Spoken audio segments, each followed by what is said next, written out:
ಇನ್ನು ಮಂಡ್ಯ ಲೋಕಸಭಾ ಅಖಾಡದಲ್ಲಿ ಮರಳಿ ಸ್ಪರ್ಧೆ ಮಾಡೋದಕ್ಕೆ ಸುಮಲತಾ ಅಂಬರೀಶ್ ಸರ್ಕಸ್ ಮಾಡ್ತಿದ್ದಾರೆ. ಸಕ್ಕರೆ ನಾಡಿನಲ್ಲಿ ಬಿಜೆಪಿ ಟಿಕೆಟ್ ಸಿಗುತ್ತೆ, ಕಾಂಗ್ರೆಸ್ನಿಂದ ಆಹ್ವಾನವಿದೆ ಅಂತಿದ್ದಂತ ಸುಮಲತಾಗೆ ಬಿಗ್ ಶಾಕ್ ಎದುರಾಗಿದೆ.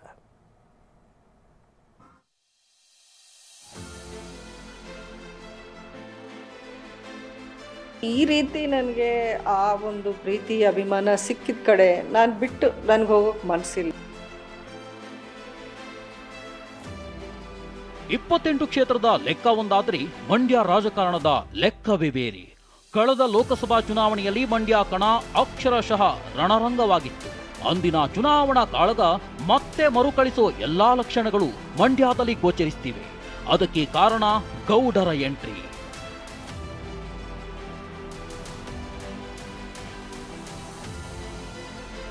ಮಂಡ್ಯದಲ್ಲಿ ಎಚ್ಡಿಡಿ ಹೊಸ ದಾಳ, ಸುಮಲತಾ ಆಪ್ತನಿಗೆ ಗಾಳ. ಸಂಸದೆ ಸುಮಲತಾಗೆ ಚೆಕ್ಮೇಟ್ ಇಟ್ರ ಮಾಜಿ ಪ್ರಧಾನಿ ಎಚ್ಡಿಡಿ. ಮಂಡ್ಯದಲ್ಲಿ ಬಿಜೆಪಿ ಬಾವುಟನ ಹಾರಿಸಬೇಕು ಅನ್ನೋದು ನನ್ನ ಆಸೆ. ವೆಂಕಟಕೃಷ್ಣ ಭಟ್ 150 ಪೆಟ್ಟಿಗೆ ಕಿರುಜೇನಿನಿಂದ 2 ಲಕ್ಷ ಗಳಿಸ್ತಿದ್ದಾರೆ. ನೀವು ಕೂಡ ಅವರಿಂದ ಕಲಿಬೇಕಾ? ಅವ್ರ ಜೊತೆ ವಿಡಿಯೋ ಕಾಲ್ನಲ್ಲಿ ಮಾತಾಡಬೇಕಾ? ಈಗಲೇ ಫ್ರೀಡಮ್ ಆ್ಯಪ್ ಡೌನ್ಲೋಡ್ ಮಾಡಿ. ಅದಕ್ಕೆ ಅವರು ಸಪೋರ್ಟ್ ಮಾಡ್ತಾರೆ. ಅವ್ರಿಗೂ ಆಸೆ ಇಟ್ಕೊಂಡು ಬಿಜೆಪಿ ಮಂಡ್ಯ ಸೀಟ್ನ ಉಳಿಸ್ಕೋಬೇಕು ಅನ್ನೋ. ಮಂಡ್ಯದಲ್ಲಿ ಬಿಜೆಪಿ ಬಾವುಟ ಹಾರಿಸ್ತೀನಿ, ಬಿಜೆಪಿಯೇ ಮಂಡ್ಯ ಕ್ಷೇತ್ರವನ್ನ ಉಳಿಸಿಕೊಳ್ಬೇಕು. ಸುಮಲತಾ ಹೀಗಂತೇಳಿ ವಾರ ಕಳೆದಿಲ್ಲ. ಹೀಗಿರುವಾಗ ಮಂಡ್ಯದಲ್ಲಿ ದೊಡ್ಡ ಗೌಡರು ಹೊಸ ದಾಳ ಉರುಳಿಸಿದ್ದಾರೆ. ದೇವೇಗೌಡರ ದಾಳದಿಂದ ಮಂಡ್ಯದಲ್ಲಿ ಎಚ್ಡಿಕೆ ಸ್ಪರ್ಧೆ ಮಾಡ್ತಾರಾ ಎಂಬ ಚರ್ಚೆ ಮುನ್ನೆಲೆಗೆ ಬಂದಿದೆ.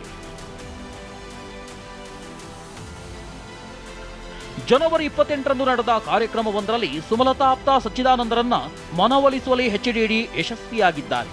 ಸಚ್ಚಿದಾನಂದ ಯಡಿಯೂರಪ್ಪ ಅವರಿಗೂ ಶಿಷ್ಯ, ನನಗೂ ಶಿಷ್ಯ. ರಾಜಕಾರಣದಲ್ಲಿ ಯಾರು ಶತ್ರು ಅಲ್ಲ, ಮಿತ್ರರು ಅಲ್ಲ ಎಂದಿದ್ದಾರೆ. ನಮ್ಮ ಸಚ್ಚಿ ಅಂತ ಹೇಳಿ ಯಡಿಯೂರಪ್ಪನವ್ರ ಶಿಷ್ಯನೇ, ಅದಾದ್ಮೇಲೆ ನನಗೂ ಶಿಷ್ಯನೇ. ರಾಜಕೀಯದಲ್ಲಿ ಮಿತ್ರಗಳು ಶತ್ರುಗಳು ಯಾರೂ ಇಲ್ಲ.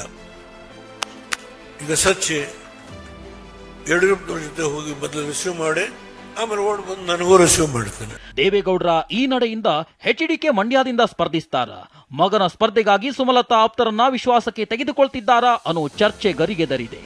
ಒಂದ್ ವೇಳೆ ಮಗನ ಸ್ಪರ್ಧೆಗಾಗಿ ಎಚ್ಡಿಡಿ ಲೆಕ್ಕಾಚಾರ ಹಾಕಿ ಕುಮಾರಸ್ವಾಮಿ ಮೈತ್ರಿ ಅಭ್ಯರ್ಥಿಯಾಗಿ ಕಣಕ್ಕಿಳಿದ್ರೆ ಬಿಜೆಪಿಯಿಂದ ಸ್ಪರ್ಧಿಸಬೇಕೆಂಬ ಸುಮಲತಾ ಕನಸು ಛಿದ್ರವಾದಂತೆಯೇ ಅಂತ ಅಖಾಡದಲ್ಲಿ ಗುಸುಗುಸು ಚರ್ಚೆ ಶುರುವಾಗಿದೆ.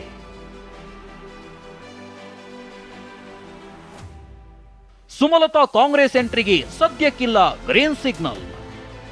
ಕಾಂಗ್ರೆಸ್ ಅನ್ನೋದು ನಮಗೇನು ಪರಿಚಯ ಇಲ್ದಿರೋ ಪಾರ್ಟಿ ಅಲ್ವಲ್ಲ. ಸಿಕ್ಕಿದ ಕಡೆ ಹೇಳ್ತಾರೆ, ನೀವು ನಮ್ಮ ಪಾರ್ಟಿಗೆ ಬನ್ನಿ, ಇನ್ನು ಚೆನ್ನಾಗಿರುತ್ತೆ, ನಾವೆಲ್ಲ ಸಪೋರ್ಟಿವ್ ಆಗಿರ್ತೀವಿ ಅನ್ನೋಂಥ ಮಾತುಗಳನ್ನ ಹಲವಾರು ನಾಯಕರು ಹೇಳಿದ್ದಾರೆ. ಕಾಂಗ್ರೆಸ್ನಿಂದಲೂ ನನಗೆ ಆಹ್ವಾನವಿದೆ ಅಂತಿದ್ದ ಸುಮಲತಾಗೆ ಕೈ ನಾಯಕರು ಬಾಗಿಲು ಮುಚ್ಚಿದ್ದಾರೆ ಎನ್ನಲಾಗ್ತಿದೆ. ಸುಮಲತಾರನ್ನ ಕಾಂಗ್ರೆಸ್ಗೆ ಕರೆತರುವ ಬಗ್ಗೆ ಪಕ್ಷದಲ್ಲಿ ಒಮ್ಮತ ಮೂಡಿಲ್ಲ. ಮಂಡ್ಯದಲ್ಲಿ ಕ್ಲೀನ್ ಇಮೇಜ್ ಇರುವ, ರಾಜಕೀಯ ಹಿನ್ನೆಲೆ ಇಲ್ಲದ ವ್ಯಕ್ತಿಗೆ ಮಣೆ ಹಾಕಿ ಅಂತ ಹೈಕಮಾಂಡ್ ಸೂಚನೆ ನೀಡಿದೆ.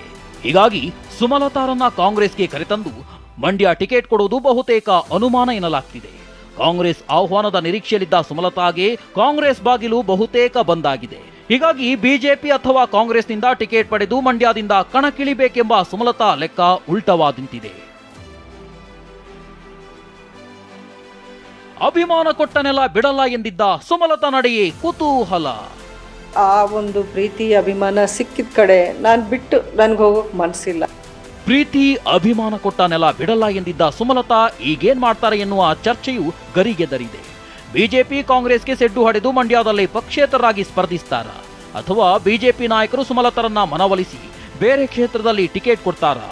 ಇದಕ್ಕೆ ಸುಮಲತಾ ಒಪ್ತಾರಾ? ಎಲ್ಲವೂ ಸಸ್ಪೆನ್ಸ್. Bureau report, TV9.